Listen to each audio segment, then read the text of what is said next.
రైతుల్ని నానా రకాలుగా కాకబట్టించిన రేవంత్ రెడ్డి ఎన్నేళ్లకు మళ్ళీ రైతు బంధు పైన ఎప్పటికీ చెప్తూనే ఉన్నాడు. ఏమని? రైతులకు శుభవార్త, అకౌంట్లు చెక్ చేసుకోండి, టింగర్ మోగితే నోటిఫికేషన్లు ఆన్ చేసుకోండి, లేదంటే సైలెంట్లో పెట్టుకోండి, ఏటీఎం కార్డు పిన్ నెంబర్ మర్చిపోతే మళ్ళీ రీజనరేట్ చేసుకోండి అన్నట్టుగా రేవంత్ రెడ్డి మాట్లాడుతున్నాడు తప్ప రైతులు పోయి ఏటీఎం కార్డు పెట్టింది లేదు, ఆడ పైసలు గీకింది లేదు. కానీ మాటకు మాత్రం 100 సార్లు రైతు బంధు పడ్డట్టున్నాయి ఈ మధ్యలో రేవంత్ రెడ్డి మాటలు చూస్తూ ఉంటే. ఎన్నికలు వస్తేనే రైతు బంధు, లేదంటే ఎన్నికలు లేకుంటే రైతు బంధు ఉండదు. మరి ఈ టాపిక్ ఎందుకు వచ్చింది ఈ మధ్యలో అంటే, మరి అసెంబ్లీ సమావేశంలో డైవర్ట్ చేయడానికి చూస్తూ ఉన్నాడా, లేకుంటే వేరే రకాలు చెప్తా ఉన్నాడా? ఇప్పుడు రేవంత్ రెడ్డి గారు ఈ అసెంబ్లీ సమావేశాల్లో రైతు బంధు నిజంగానే ప్రజలకు ఇవ్వదలుచుకుంటే బడ్జెట్ సమావేశాల్లో రైతు బంధు గురించి ఆయన ఇవ్వాల్సిన 70,000 కోట్ల రూపాయలు బకాయింపుతో సహా రైతులకు రైతు బంధు ఇవ్వాలి, అది లెక్క. అవన్నీ పక్కన పెట్టేసి రేవంత్ రెడ్డి ఏమో 1 ఎకరం వాళ్ళకే మొదటి విడతగా రైతు బంధు ఇచ్చే కార్యక్రమాలు చేస్తా, దానికోసం మాత్రమే కొన్ని 3,000 కోట్ల రూపాయల వరకు మాత్రమే ఎస్టిమేట్ చేస్తా అనుకుంటూ ఏదో వేదికగా చెప్పిండు ముఖ్యమంత్రి రేవంత్ రెడ్డి. 5 ఎకరాలు కాదు 10 ఎకరాల వరకు పూర్తి స్థాయిలో చూసుకుంటే మొత్తం ఎన్ని వేల కోట్లు కావాలి? 9,000 కోట్ల రూపాయలు రైతు భరోసాకు డబ్బులు జమ చేసి విడుదల చేయాల్సిన అవసరం ఉంది. కానీ రేవంత్ రెడ్డి ప్రభుత్వం మాత్రం 3,900 కోట్లు ఓ ఎకరం చొప్పున వేస్తామని చెప్తా ఉన్నారు. మరి ఇంత దిగజారుతనం ఎందుకు ఇంత కకృతి, దేనికోసం అనేది ఒకసారి క్లియర్గా మనం వివరించుకునే ప్రయత్నం చేద్దాం. 22న రైతు భరోసా ఇట్లాంటి 22 ఎన్ని పోయినాయి? సంక్రాంతి జనవరి 22 పోయింది, డిసెంబర్ 22 పోయింది, నవంబర్ 22 పోయింది, ఫిబ్రవరి పోయింది, మళ్ళీ మార్చి వచ్చింది. ఇది కూడా గంగలో కలుతుందో లేకుంటే గాల్లో కలుస్తుందో మీరే చూడండి. సిద్దిపేట జిల్లా నర్మెట్ట వేదికగా రిలీజ్ చేయనున్న సీఎం రేవంత్. తొలి విడతలో 3 ఎకరాల లోపు రైతులకు రూపాయలు 3,590 కోట్లు, 70 లక్షల మంది చిన్న సన్నకారు రైతులకు 3 విడతల్లో పెట్టుబడి సాయం. ఇదో లస్కుల వ్యవహారమే ఉంది ఇదంతా. 3,590 కోట్లు అంటే ఇక్కడ మీకు ఏమర్థం కావాలి? మిగతా వాళ్ళ రైతులకు ఓన్లీ ఎకరం వరకు మాత్రమే రైతు బంధు ఇచ్చే కార్యక్రమాలు చేస్తున్నాడు ముఖ్యమంత్రి రేవంత్ రెడ్డి. దానికి సరిపడా కొంత మాత్రమే డబ్బులు కేటాయించండి ఇక్కడ. కానీ ఇదే సమయంలో మెస్సీకి ఏదైనా టోర్నమెంట్ పెట్టుంటే ఆడ ఇట్లాంటివి ఉండదు, దానికంటూ సపరేట్గా డిపిఆర్ ఉండదు, దానికంటూ సపరేట్గా ఏమి ఉండదు.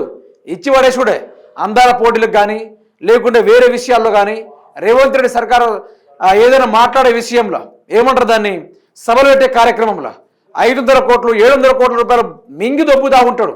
అట్లాంటి విషయంలో మాత్రము రేవంత్ రెడ్డి ఇక్కడ కూడా తగ్గడు. మీరే చూడండి. ఇక రైతు భరోసా మొదటి విడత నిధులను రాష్ట్ర ప్రభుత్వం ఈ నెల 22న విడుదల చేయనుంది. సిద్దిపేట జిల్లా నర్మెట్ట నుంచి పెట్టుబడి సాయం నిధులను సీఎం రేవంత్ రెడ్డి రిలీజ్ చేయనున్నారు. ఈ మేరకు డిప్యూటీ సీఎం భట్టి విక్రమార్క, మంత్రి తుమ్మల నాగేశ్వరరావుతో చర్చించి సీఎం నిర్ణయం తీసుకున్నారు. దాదాపు 70 లక్షల మంది చిన్న సన్నకారు రైతులకు 2 విడతల్లో పెట్టుబడి సాయాన్ని పంపిణీ చేయనున్నారు.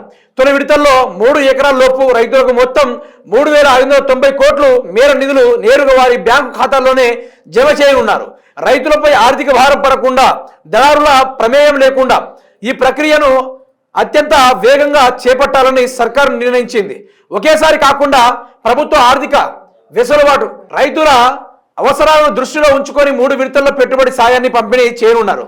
తొలి విడత పూర్తయిన 20 రోజుల తర్వాత రెండో విడత కింద మరో రూపాయలు 2,650 కోట్లను విడుదల చేసేలా స్పష్టమైన ప్రణాళిక రూపొందించారు. ఆ తర్వాత ఏప్రిల్ నెలాఖరు నాటి 3వ విడత నిధులను కూడా చెల్లించి ఈ సీజన్ కు సంబంధించిన పంపిణీని 100% పూర్తి చేయాలన్నదే ప్రభుత్వ లక్ష్యం.